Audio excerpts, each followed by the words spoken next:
Tonight, P&O sails out of Australia. The famous cruise brand sunk after 92 years.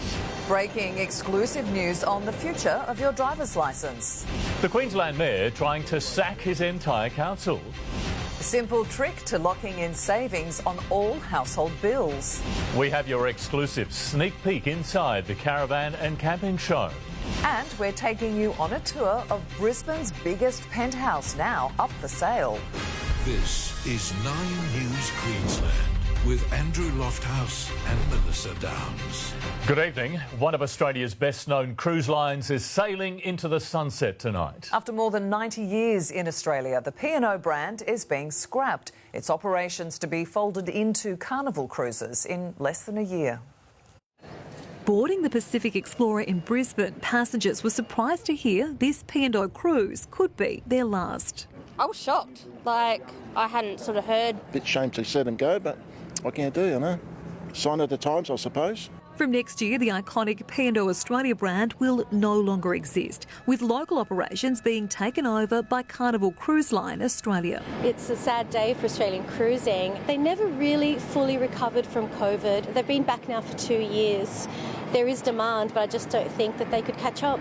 The Pacific Encounter and Pacific Adventure will be rebranded to Carnival, while the Pacific Explorer will be retired in February, destined for the scrapyard like these vessels in Turkey. I love Dora. She's a nice old ship and she's beautiful inside. President of Carnival Cruise Line, Christine Duffy, flew into Sydney from the US to break the news. A small number of administrative staff have been made redundant, while crew on the Explorer will be redeployed to other ships in the fleet. Parent company Carnival Corporation says it's a necessary and strategic decision in the face of increased operating costs. Passengers will be notified in the coming days of any changes to their upcoming bookings. Sydney Harbour has a new shipping terminal. For more than 90 years, P&O cruise ships have been a familiar sight on Australian waters. A new liner on her first voyage. And as P&O prepares to bid Australia bon voyage, you know they'll be going out in style. Kate Creedon, 9 News. Breaking news now on a secret government plan for changes to Queensland drivers' licences. State political editor Tim Avia joins us now. Tim, is a licence going to get cheaper? Well, Melissa, the government has drawn up plans to make that happen. I'm told they were planning to announce driver licence fees will be reduced from 1/3 of their current cost, which means for a 1-year licence you would save around $30, and for a 5-year renewal the savings would be around $65. And your licence could last longer instead of the current 5-year maximum. I understand in the plan there are options to renew for between 6 and 10 years. Meanwhile, for those who don't have a licence, the plan has government photo ID cards and proof of age cards to be halved from just over $77 to $35. Now, the Treasurer's office says tonight they are not going ahead with that plan in the budget, and the Transport Minister's office declined to comment, which makes it likely this plan now will be used as an election announcement instead. The government is set to also reduce the cost of car registration in the budget, but that decision could come with a political cost as well. In a budget focused on cost of living, the price of running a car is one area certain to be targeted. After initially considering freezing the cost of registration, government sources confirm fees will now be slashed, even if the Treasurer was refusing to say so publicly today. Will you reduce car rego? All of the details of the budget, revenue, expenditure, capital, all of that will be revealed in the budget. But introducing rego relief for everyone would be a massive political U-turn. After during the last election campaign, Stephen Miles took a political baseball bat to the LNP's policy to give drivers a $300 rego rebate, arguing it would reward the rich and not the poor. This policy would give Clive Palmer $45,000, but give my grandma, who is on the pension and does not own a car, not a single cent. The potential for rego. The government is hell-bent on trying to erase a decade of its history. But Queenslanders, they're not buying it. The Treasurer will hand down his budget next Tuesday. Tim Avia, 9 News. Well, straight to Abby Gearan now in the newsroom. Abby, you've got a major update on embattled Townsville Mayor Troy Thompson.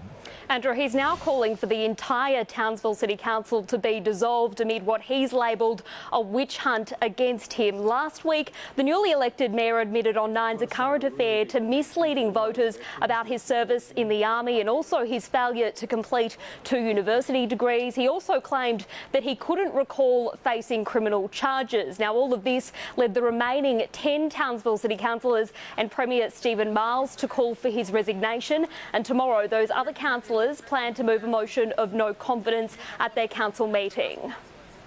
On behalf of the tens of thousands of people whose trust you have broken, and on behalf of the whole nation who is viewing Townsville as a joke right now, please resign. The only person who can suspend Troy Thompson is the local government minister, that is Megan Scanlon. Melissa, I've spoken to her office this afternoon. She says that she is waiting for the outcome of a CCC investigation into the mayor's conduct before taking any further action. More to come. Abby, thank you. The family of 18-year-old bus crash victim Tia Cameron has today broken their silence as new video sheds light on the final moments leading up to her death. In an exclusive interview with 9 News, Tia's partner speaks of his heartbreak after the man behind the wheel was charged by police. This is 18-year-old Tia Cameron recording her own final moments, showing off her beauty treatment in a video message to her boyfriend, before stepping out of the Edward Street salon where she was hit and killed by a council bus. Yeah, our last phone call was, "I love you and I'll see you soon." It's taken almost 3 months for Tia's boyfriend Hayden to build up the courage to speak about that day. I still think, I'm still going to hear from her, I'm still going to see her, and the truth is it's not going to happen. The pair were high school sweethearts meeting when they were 12 and 13 years old. We had so much planned together to travel, to buy our first home, to have children, and it was all there until this happened. After months of investigations, yesterday, 70-year-old bus driver Lindsay Selby was charged with careless driving causing Tia's death and injuring 4 other people when he mounted the footpath. He hasn't reached out to any of us to give his apology of anything, which is really upsetting. Is there a reason why you haven't reached out to him? Listen, mate, this is a very difficult situation for me. There's more than one victim here, and that's all I've got to say on the matter. A visible reminder of what happened here on Edward Street remains in place. Friends of Tia Cameron pinning up this sign, bright and vibrant, they say, like her personality. Hayden says the love of his life will always be by his side. I put her on every shirt that we make now just because I want to keep her name alive. As for the driver, Lindsay Selby, he will front court on June 26. Bailey Kenzie, 9 News. Convicted wife killer Andrew Cobby has cross-examined a forensic scientist from Queensland's embattled DNA lab as he fights for an appeal. He's the state's first killer to challenge his conviction after flawed testing was revealed at the forensic facility. He claims new DNA evidence has been found after the murder weapon, a hammer, was retested. Cobby was convicted of killing his estranged wife Kim on the Gold Coast in 2017. We've got faith in the justice system and we'll let justice prevail. A decision on the appeal will be handed down at a later date. After a week on the run, a 28-year-old driver has handed himself into police. The man was wanted over a fatal crash in Wacol that killed 30-year-old Ryan Grafton, who was the passenger in an Uber. Police say this is the man caught on CCTV running from the scene. Investigations are ongoing and charges are yet to be laid. Dog walkers and yoga teachers would be fast-tracked under a draft proposal from Jobs and Skills Australia that leaves vital tradies waiting in line. Tonight, the opposition going on the attack, claiming the migration strategy flies in the face of the need to boost housing supply and tackle the cost of living. Australia needs more homes and more tradies to build them. We certainly need more skilled construction workers to address the skilled shortage. That's absolutely correct. But tonight, a new draft list of fast-track professions for migration prioritises poochers and posers over plumbers. As priority sectors, I can assure you we include as the top priority for this government, the housing and construction sector. Jobs and Skills Australia releasing a draft list of professions to be fast-tracked: engineers, medical workers, industrial scientists, teachers, dog handlers and yoga instructors. Definitely not on the list managers, artists, finance workers or traditional and natural health workers. Builders, plumbers and roofers, all considered maybe. We have to house all Australians. We cannot build homes with wellness instructors. You think as the country battles through the largest skill shortage that we will bequeath, they would have something to say about skills. We're also giving more support to apprentices and employers. If he could just calm down, take deep breaths, find his inner self. Peak Bodies insisting thousands of tradies need to be given migration priority until a new generation can be trained on the tools. Australia is desperate for tradies. It's simple as that. Migration is the short-term solution. But more migration will need more homes. The opposition is vowing to cut migration, but tonight adamant that tradies would still be prioritised. They would be at the top of our list. We want to see more of those tradies. Charles Croucher, 9 News. Well, there's one more sleep to go until our mighty Maroons take on New South Wales for Game 1 of State of Origin in what will be a hostile environment at Sydney's Accor Stadium. Deep in enemy territory is where we find Jacob Chico this evening. Jacob, final preparations have taken place. Melissa, Billy's boys took to the field this afternoon for their captain's run, their final training session, ahead of tomorrow night's highly anticipated State of Origin series opener. The side will be looking to secure Origin glory for the third year in a row. But here in enemy territory, it won't be easy getting over that first hurdle. The good news is, though, the side is very confident and they won't be doing it alone. Plenty of fans here who bleed maroon are already here in Sydney making noise, and plenty more are on the way. Origin Eve and our Maroons are ready for battle. The time for talk is almost over, and in the backyard of our great rivals, Queensland is ready to make loyal and loud fans proud. Up Queensland! And when you're deep in enemy territory, you're always going to need some backup. Queenslander! In Blues heartland this morning, somewhat surprisingly, there were more friends than foes, the Maroon army growing strong. Absolutely stoked, man. Super keen, super ready for the big one. Get behind the boys. I reckon it's going to be a whitewash, mate. Tensions high with one more sleep until kick-off. Yeah, the Queenslanders! Go the Queenslanders! Where did that come from? Go the Queenslanders! We've got a standoff here in Parramatta. The Premier issuing a challenge of his own. So I've challenged Minzy. I've said if New South Wales win, I'll wear a Blues jersey for the day. So long as if Queensland win, he'll wear a Maroons jersey. And has he responded? It's fair to say he's not super keen, and I don't blame him. If history's taught us anything, Billy's boys won't be deterred by the barrage of blue, instead buoyed by their brotherhood as they attempt to get past the first hurdle and secure Origin glory. And set to make his debut, Harvey Bay's Jermaine Hopgood, and Mum couldn't be prouder. Yeah, it's huge. Yeah.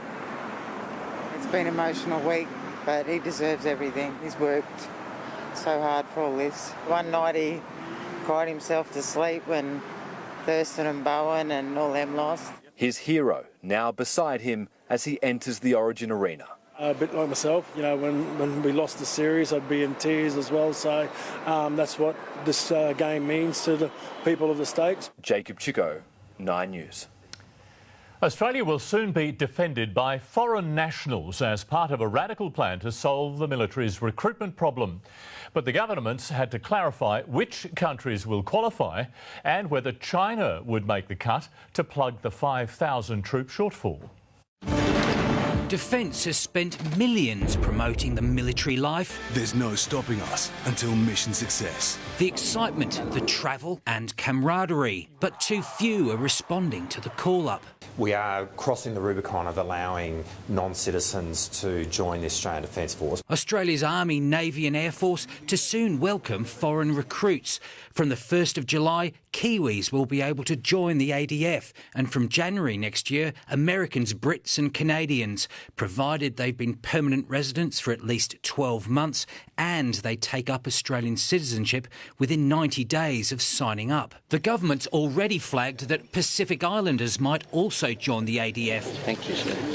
The Minister for Defence Personnel, Matt Keogh, today even more ambitious, saying all foreigners could enlist. From 1 January next year, any permanent resident in Australia who has been here for at least 1 year would be able to apply. Richard Miles was asked whether a permanent resident from China, for example, might qualify. We're really focusing on Five Eyes countries and then the Pacific. It should be a list of countries that are acceptable. Rather than a prohibition list. It's a dog's breakfast. The opposition saying the government's policy was confused. Labor's plan to recruit migrants into the Defence Force is a half-baked idea. There was no debate, there was no discussion. They've just dropped this morning without any notice. There are no bounds that they won't cross in order to run a scare campaign. The opposition has, in the past, also endorsed foreign enlistment. But with such a major change to defence recruitment, the government needed to land this policy with a lot more precision. Andrew Probyn, 9 News. Israel's military has confirmed the deaths of 4 more hostages abducted by Hamas on October 7, all men aged between 51 and 85. It's heightened pressure on the Israeli government to agree to the ceasefire deal announced by the US President this week. A ceasefire would see an end to the daily death toll in Gaza, an end to the destruction that has torn so many families apart. It would bring home the hostages who have now been separated from their loved ones for 240 days. It's believed around 80 hostages are still being held in Gaza.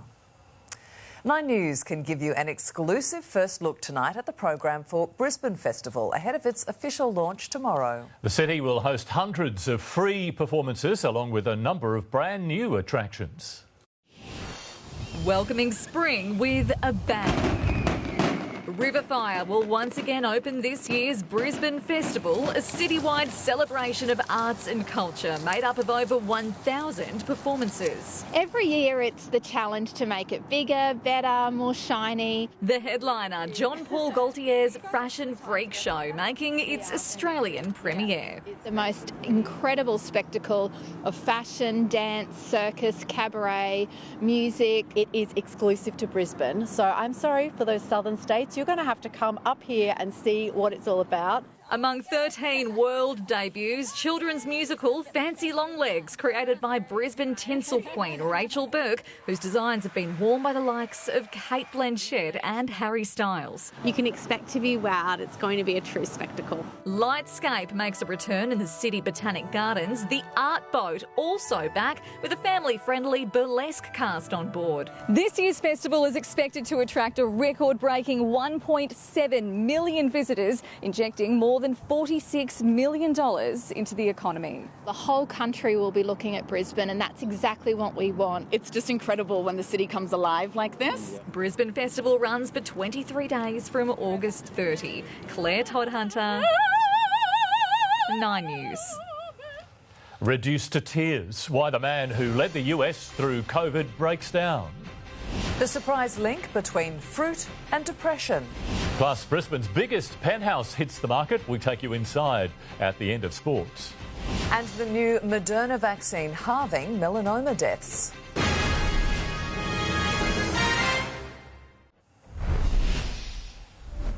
We know fruit is good for our physical health, and now there's evidence to suggest it's also good for our mental health. Australian researchers from Healthy Brain Ageing found a high consumption of fruit could reduce the risk of depression. Citrus fruits are thought to be the most beneficial. America's former top public health official has been grilled over his response to the pandemic. Appearing before Congress, Dr. Anthony Fauci was forced to deny that he suppressed a theory the virus was leaked from a Chinese laboratory. Dr. Anthony Fauci is the face of America's response to COVID. Today, he was under the microscope. Do you agree that there was a push to downplay the lab leak theory? Not on my part. Really? Really? Dr. Fauci, a public health official for 50 years, hitting out at what he says are conspiracies. It's a false accusation that I tried to cover up the possibility that the virus originated from a lab. testifying on Capitol Hill in the sights of Republicans who accuse him of lying and blame him for health restrictions. He belongs in prison. Dr. Fauci's pandemic time boss was Donald Trump. I see the disinfectant where it knocks it out in a minute, 1 minute. Democrats argue Republicans are bowing to the former president. They're treating you, Dr. Fauci, like a convicted felon. Actually, you probably wish they were treating you like a convicted felon. They treat convicted felons with love and admiration. Dr. Fauci fell out with Donald Trump. Today, he was mocked as he spoke about being the target of death threats. Every time someone gets up and says I'm responsible for the death of people throughout the world, the death threats go up. That man, identified as Brandon Fellows, recently released after being jailed over the January 6 attack on the Capitol. What's somebody like that doing at a hearing about COVID? More than 1.2 million Americans died with COVID. Dr. Fauci says there's more evidence the virus started in animals, but he's open to the possibility it may have leaked from a laboratory in Wuhan, China. Look at the facts. I've kept an open mind throughout the entire process. In the United States, Jonathan Kersley, 9 News. A trial of a world-first personalised vaccine for melanoma is offering fresh hope in the fight against skin cancer. The mRNA jab, developed by Moderna, was administered along with immunotherapy and was found to halve the risk of patients dying or the disease returning. More money in your pocket. Tonight, the new cost of living bill buster. We speak to the experts on how you can lock in a discount on all your household bills. That story is ahead. The $2 billion NDIS wrought, from flashy cars to holidays, even drugs, where taxpayers' money is really going. The Aussie honoured 80 years on from the D-Day landings. Plus, Coles celebrates 25 years online. You won't believe what they're offering customers. And a cheeky boy steals the floor during his dad's speech.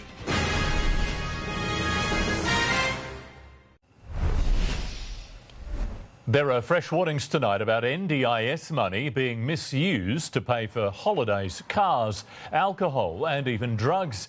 The National Disability Insurance Agency warns at least $2 billion in funds are being falsely claimed by participants, usually egged on by dodgy providers. Providers that are going out of their way to put people in harm's way, they've commoditised those participants and their plans.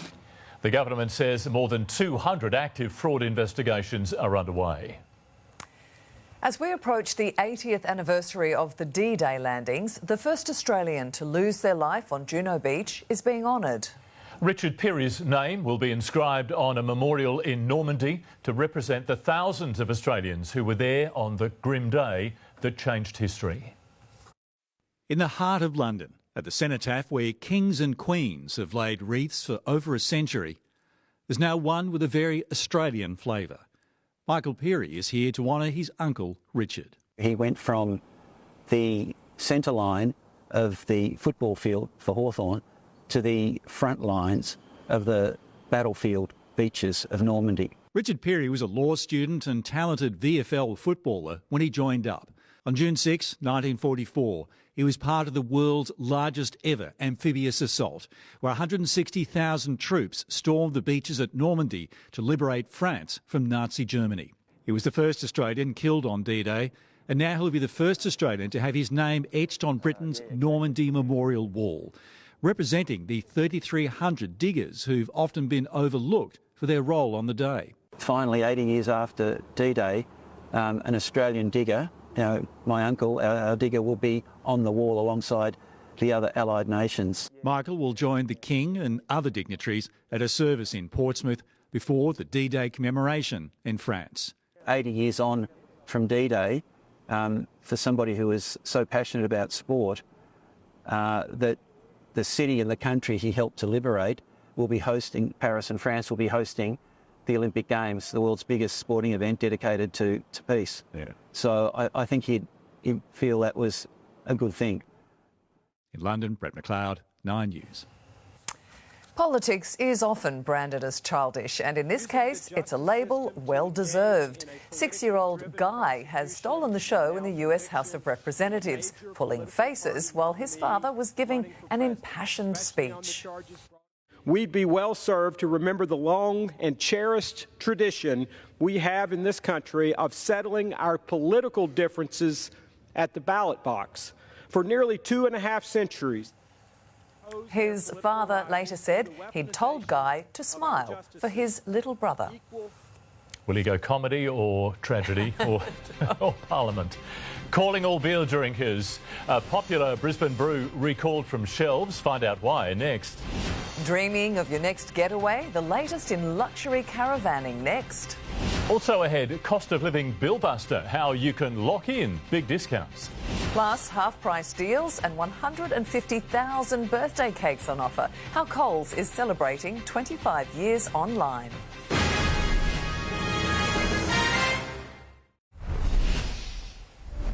To money matters, and a breakfast staple is turning heads on the market. Global orange juice prices have soared. Finance editor Chris Kohler has the details. A dip on the share market today, our index giving up 24 points, with resources stocks like Fortescue and Woodside leading the way down. And the Aussie dollar slipped ahead of tomorrow's all-important GDP figures. Our dollar buying 66 US cents, 61 euro cents and 52 British pence, still near 2-week highs. Further afield, what is going on with orange juice? The price of frozen concentrated OJ is now 5 times higher than it was in 2020. The reason seems to be bad growing conditions in places like Brazil, but that'll cause a problem for a range of food and beverage manufacturers all over the world. By the way, some of you will remember that is the exact trade in the movie Trading Places. So sometimes life does imitate art. The average price for unleaded petrol in Brisbane is $1.80, diesel is $1.95. The average on the Gold Coast, $1.86. A Brisbane brewery is having its product pulled from shelves because of an above-average alcohol content. White Lies Brewing Company, based in Sumner and 17 Mile Rocks, recalling its Hazy Craze Sessions beverage. Excess carbonation causing some cans to bulge. It applies to products with a best before date of February the 1st, 2025.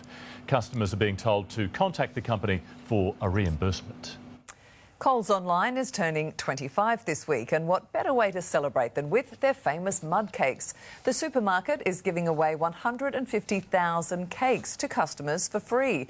To take a slice of the deal, enter the code word CAKE at the checkout on online orders of $50 or more. And if you'd prefer to celebrate with savings, there will be hundreds of half-price specials available online with bonus flyby points for shoppers. If you're looking for an excuse to hit the open road, this weekend could be the perfect time to shop around. The Caravanning and Outdoor Super Show rolling into Brisbane with something for everyone. Whether you're a camper, a glamper, or want to take a trip back in time, there's a recreational vehicle for you. There's a product that suits every single lifestyle choice and every budget. The annual Caravanning and Outdoor Super Show has taken over the RNA showgrounds. More than 1,000 caravans and almost 250 exhibitors setting up shop for the 5-day event. We've got accessories, we've got tent trailers, camper trailers, caravans, motorhomes, slide-ons, rooftop tents, and all the accessories that go with it. Caravans have been crisscrossing the country for decades, but a renewed focus on comfort is now seeing companies pivot from off-road campers to on-road tourers. So we kind of saw that shift during COVID, so it's something new for us, and hopefully we'll kick it off pretty well. But despite the years, vintage vans are still proving popular. We think caravanning should be a really happy place. You should just be smiling the whole time, so it should be a happy space to be in, and so they're all nice bright colours. The cheapest models on display start at around $25,000. If you've got a bit more cash, this is what $500,000 can get you. This motorhome has enough solar power to run for a week. Your washing won't be a problem. There's a washing machine and a dryer. Early mornings will be made easier with a coffee machine, and this whole wall can slide out to give you a total of 3 metres space inside. The event runs from tomorrow until Sunday, with organisers expecting around 50,000 people through the gates. Bluey's going to be here at the show on the weekend for the kids. Pat Heaney, 9 News. Let the battle begin. Billy Slater booed in enemy territory. We're live to Maroon's camp next. The kids who went berserk for sporting royalty, who was it? Plus, at the end of sport, we take you inside Brisbane's biggest penthouse with a jaw-dropping price tag. And after a cold start to your Tuesday, it turned out to be a beautiful blue sky day. Still those daytime temperatures a little below average, and that'll be the trend for the week, but your forecast is looking pretty good.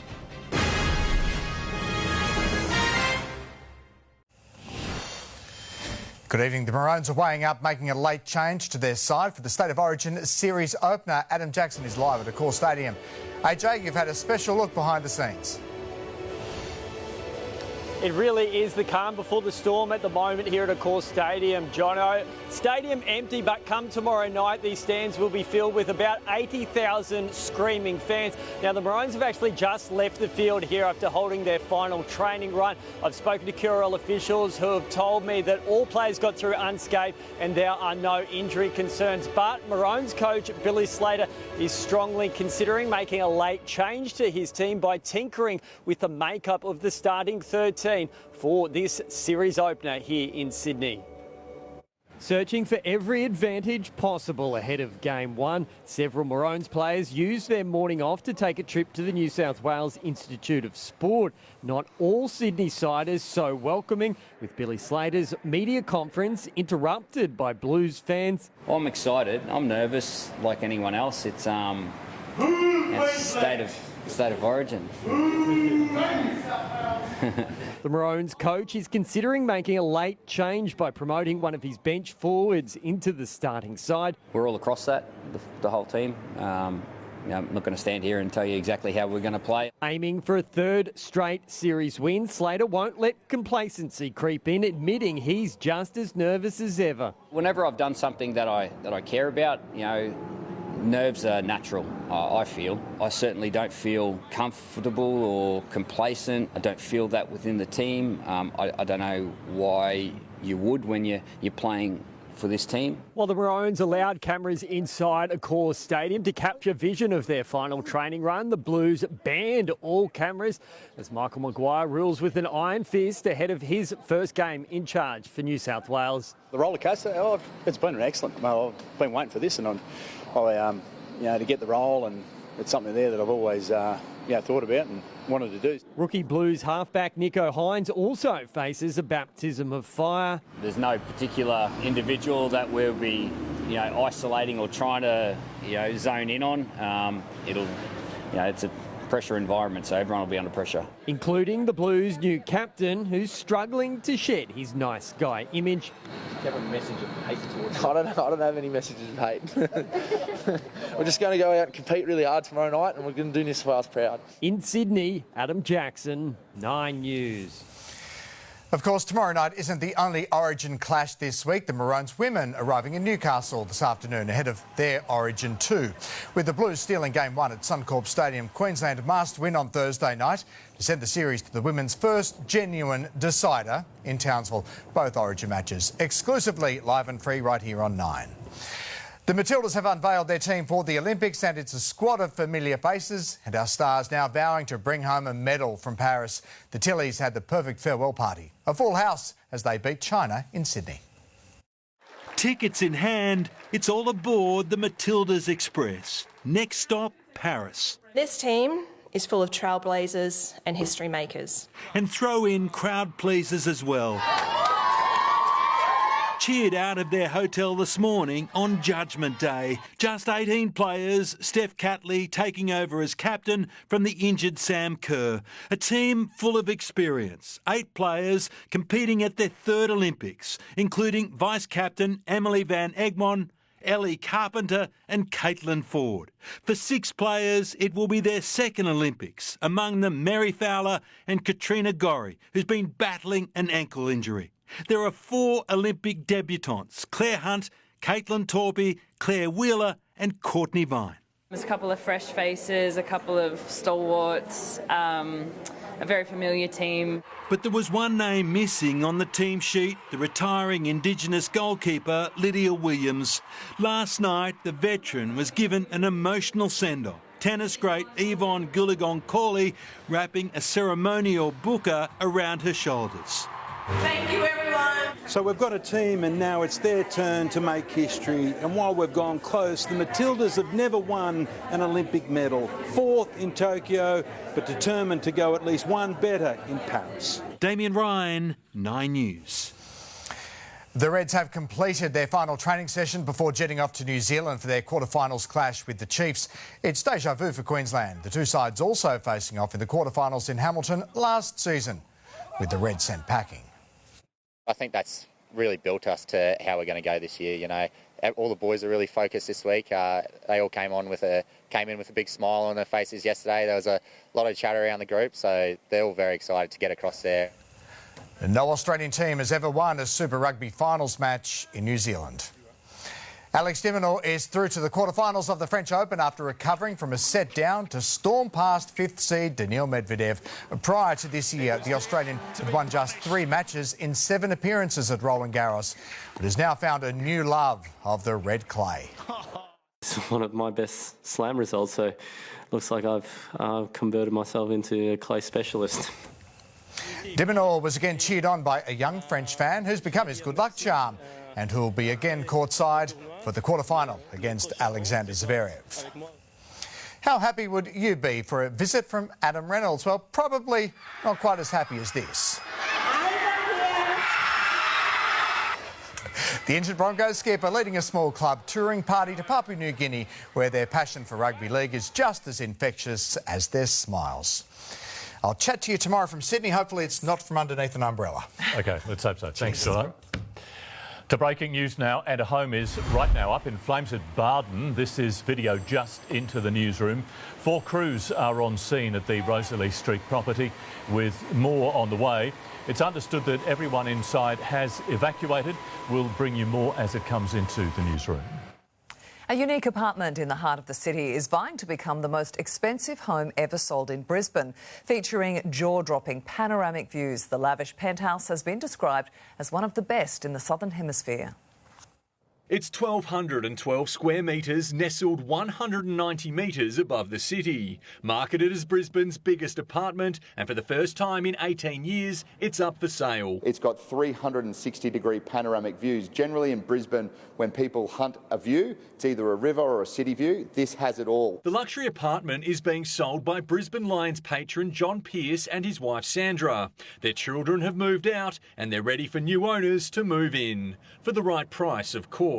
Featuring 5 bedrooms, 7 bathrooms and 8 car parks, this apartment is expected to become the most expensive home ever sold in Brisbane. The current record is a new farmhouse that sold for $20.5 million last year. But from this home, you can see every landmark in the city. From an entertaining point of view, the long list of sporting royalty who have graced these floors are as grand as the apartment itself. Tennis legend Rod Laver, West Indies cricketing great Sir Garfield Sobers, Australian Test teams and several Brisbane Lions sides. It's pretty amazing sitting here being able to visualise who you could entertain if you owned it. Personally, I might need to win Lotto first. Cam Inglis, 9 News.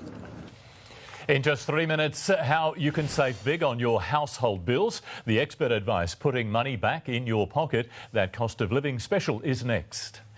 But firstly, here's Garry with a quick check on the weather. Gaz, that was a cold morning we had in the city today. It certainly was, Lofty. The coldest morning so far. The city did wake up to 8 degrees this morning. I think it'll be slightly cool tomorrow morning because it's already down to 12.5 degrees. Not expecting to break any records. That went to the 28th of June back in 2002, where the city woke up to just 5 degrees. But it'll be a cold start to your Wednesday. Forecast next.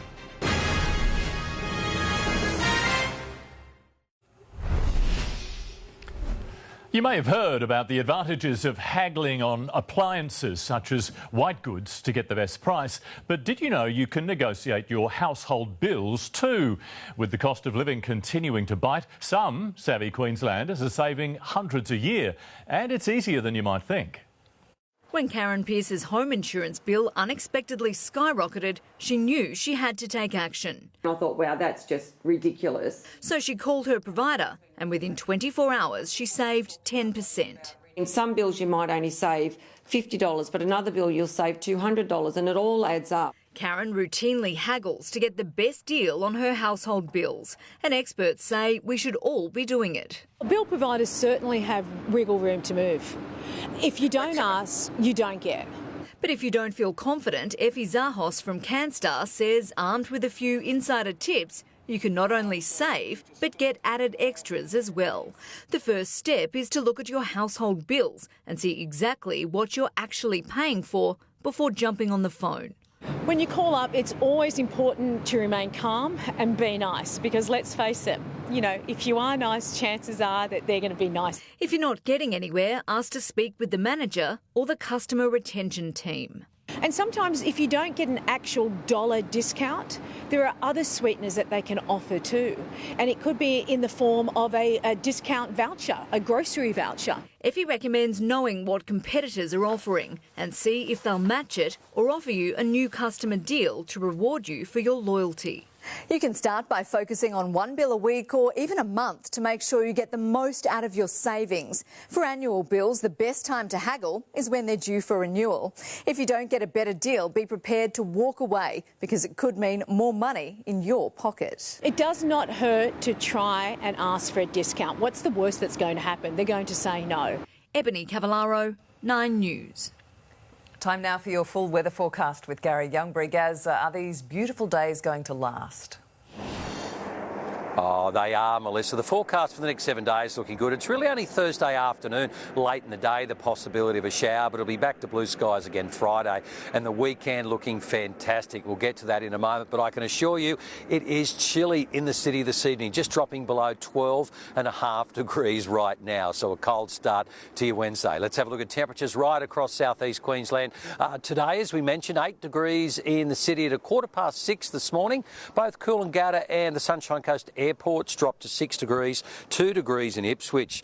Daytime temperatures, well, 22 today was the max, and that was Gatton, Ipswich and also in the city.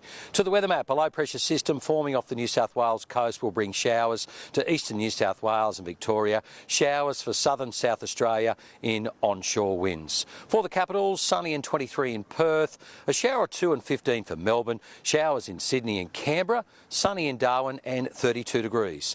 Now for Queensland, sunny and warm for Cairns and Townsville, partly cloudy Mackay, Rocky, Gladstone with the chance of a late shower, partly cloudy low 20s for Bundy, Maryborough, Gympie, sunny and cool inland for Mount Isa and Longreach, chance of a shower or 2 in Roma.